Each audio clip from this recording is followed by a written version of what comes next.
આજે સ્થાયી સમિતિની બેઠક મળી કયા કયા કામો હાથમાં લેવામાં આવ્યા, શું મંજૂર શું ના મંજૂર? આજની સ્થાયી સમિતિમાં 28 દરખાસ્તો મૂકવામાં આવી હતી અને તમામ દરખાસ્તોને મંજૂર કરવામાં આવી છે. અમુક દરખાસ્તોમાં ફેરફાર સાથે મંજૂર કરવામાં આવી છે. પાણી પુરવઠા દ્વારા પૂર્વ ઝોનમાં માનવ દિનના ઓપરેટરોનું જે કામ હતું એમાં 140 લાખની મર્યાદા હતી, એમાં 20 લાખનો વધારો માગ્યો હતો. ટેન્ડર પ્રક્રિયા પ્રોસેસ હેઠળ છે.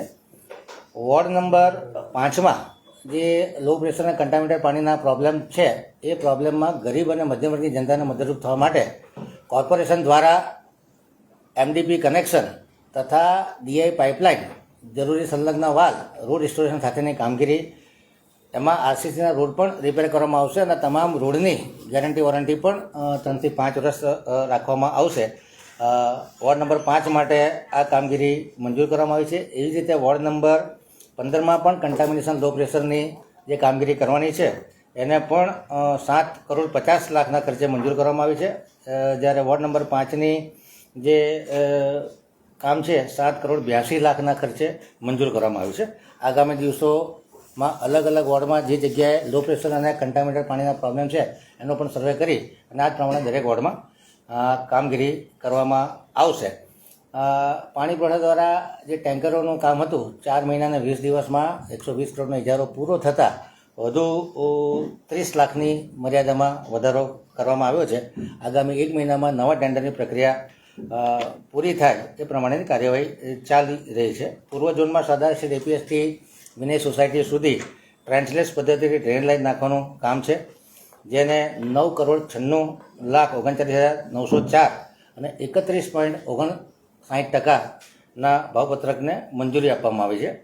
ઉત્તર ઝોનમાં ડ્રેનેજની નવીન નળિકા દુરસ્તી સાથેનું જે કામ છે, વાર્ષિક ઇજારો છે, જેને 7 કરોડની મર્યાદામાં નક્કી કરવામાં આવ્યો છે. 6% ઓછા મુજબનું કામ છે. રોડ પ્રોજેક્ટ શાખા દ્વારા છાણી મેન રોડથી કેનાલને ઉત્તરે સમાસાવલી રોડને જોડતો 30 મીટરનો નવો રોડ બનાવવાનો છે. એ કામ 17.50% વધુના ભાવે 15,34,41,116ના ભાવપત્રકને મંજૂરી આપવામાં આવી છે. રોડ પ્રોજેક્ટ શાખા દ્વારા પશ્ચિમ ઝોનમાં 40 કરોડની નાણાકીય મર્યાદા હતી. 40 કરોડના વર્ક ઓર્ડર અપાઈ જવાથી હજુ બીજા 10 કરોડના કામો પાઇપલાઇનમાં હોવાથી 10 કરોડનો વાર્ષિક ઇજારામાં નાણાકીય મર્યાદામાં વધારો કરવામાં આવ્યો છે. રોડ પ્રોજેક્ટ શાખા દ્વારા પશ્ચિમ ઝોનમાં 9 કરોડની નાણાકીય મર્યાદામાં વાર્ષિક ઇજારાથી ફૂટપાથ, સર્વિસ ટ્રેક તેમજ પાર્કિંગ માટે કિલો બ્લોકનો ઇજારો મંજૂર કરવામાં આવ્યો છે. જેની 3 માસની મુદત વધારવાની હતી, હજુ એમાં બચત હોવાથી 3 માસની મુદત વધારવામાં આવી છે. ઉત્તર ઝોનના વાર્ષિક ઇજારાથી ફૂટપાથ, સર્વિસ ટ્રેક તેમજ પાર્કિંગમાં પીવર બ્લોક નાખવાના કામને 9% ઓછાથી 8 કરોડની નાણાકીય મર્યાદામાં ટેન્ડરને મંજૂર કરવામાં આવ્યું છે. સિટી એન્જિનિયરની ઓફિસ દ્વારા જે કોરોના દરમિયાન જે બાંધકામને લગતી પ્રવૃત્તિઓ ચાલતી હતી અને એમાં સ્ટીલ, સિમેન્ટ અને તમામ વસ્તુઓના ભાવમાં અસહ્ય વધારો થતાં રાજ્ય સરકારમાં કોન્ટ્રાક્ટર્સને રજૂઆત કરી હતી અને આ ભાવ વધારો જે 22 મહિના માટે કોરોના પીરિયડ દરમિયાન આપવાનો હતો એ કામને મંજૂરી કરવામાં આવી છે. આનાથી લગભગ કોર્પોરેશનને 5 થી 37 કરોડ રૂપિયાનું ભારણ પડશે. વિશ્વામિત્રી પ્રોજેક્ટ દ્વારા જે 4 સેક્શનમાં 4 ટેન્ડર કરવામાં આવ્યા છે, જેમાં પહેલું ટેન્ડર છે મારેઠાથી કોટનાથ 6.1 કિલોમીટર, કોટનાથથી વિદ્યાકુંજ સુધી 5.93 કિલોમીટર, વિદ્યાકુંજથી કાશીબા 6.5 કિલોમીટર અને કાશીબાથી ડેણા ચોકડી સુધી 6.1 કિલોમીટર. આ 4 ટેન્ડર જેમાં વિશ્વામિત્રીનું વાઇડનિંગ કરવાનું છે, ડ્રેજિંગ કરવાનું છે, ડિસિલ્ટિંગ કરવાનું છે અને જંગલ કટિંગ કરવાનું છે. આ કામોને મંજૂર આપવામાં આવી છે અને જે 2.5% વધુ મુજબનું ભાવપત્રક આવ્યું હતું એને ઘટાડો કરી અને 2% વધુ ચૂકવવાનું નક્કી કરવામાં આવેલું છે. ઇલેક્ટ્રિકલ મિકેનિકલ સુવિધા શાખા દ્વારા 43 MLDના અટલાદરામાં 2 પ્લાન્ટ છે, એના O&M 9.50% ઓછાના ભાવપત્રકને મંજૂર કરવામાં આવ્યા છે. વરસાદી ગટરના વોર્ડ નંબર 10માં અલગ અલગ કામો હતા, એ તમામ કામોને મંજૂર કરવામાં આવ્યા છે. વડોદરા શહેરમાં ભૂખી કાસનું જે ડાયવર્ઝન ચેનલ બનાવવાની છે, એમાં ભૂખી કાસને છાણી જકાતનાકા સર્કલથી નિઝામપુરા મુક્તિધામ અને ભૂખી કાસને કેનાલથી છાણી જકાતનાકા સુધી જે રીરૂટ કરવાની 4.5 બાય 3 મીટરની વરસાદી પાકી ચેનલ સ્લેબ સાથેની બનાવે છે, એ કામને મંજૂરી આપવામાં આવી છે. ભૂખી કાસ છાણી કેનાલથી ભૂખી કાસને કેનાલથી છાણી જકાત નાકા સુધી 1300 મીટર લંબાવવાની છે અને છાણી જકાત નાકા સર્કલથી લઈને નિઝામપુરા મુક્તિધામ સુધી 1550 મીટર લંબાવવાની છે. આનાથી વિશ્વામિત્રી જે ભૂખી કાસનું પાણી છે એ ડાયવર્ટ થતાં એરિયામાં પાણી ભરવાની સમસ્યાઓ ઘટશે.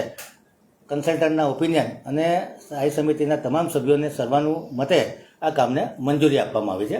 દક્ષિણ ઝોનમાં જે સિટીની અંદર અને સિટીની બહારના જે કાસો છે એના રિસેક્શનિંગ, જંગલ કટિંગ અને ડિસિલ્ટિંગની કામગીરીને મંજૂરી આપવામાં આવે છે 7,42,19,658 અને 1% ઓછા મુજબના આ કામને મંજૂરી આપવામાં આવી છે. જેના લીધે વરસાદમાં જે વોટર લોગિંગના પ્રોબ્લેમ થાય છે એમાંથી દક્ષિણ ઝોનના લોકોને રાહત મળશે. આગામી સમયમાં બાકીના 3 ઝોનના પણ ઇજારાની પ્રોસેસ અંતર્ગત છે. મિકેનિકલ ખાતા દ્વારા બદામડી બાગમાં ફાયરના સ્ટાફ ક્વાર્ટર્સ માટે અને આર્ટ ગેલેરી માટે 2 લિફ્ટ નાખવાના કામને મંજૂરી આપવામાં આવી છે. વડોદરા મહાનગરપાલિકા સિવિલ ઇજારા બિલ્ડિંગ પ્રોજેક્ટ શાખા દ્વારા જે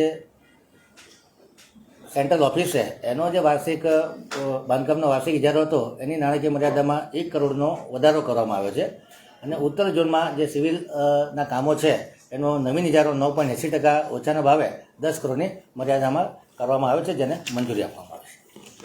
આજે નવા અધ્યક્ષ સાથે સ્થાયી પૂર્વે જે બેઠક થઈ સંકલનની, કેવું રહ્યું પ્રથમ વખતની જ્યારે તેમની સાથે બેઠક થઈ ત્યારે?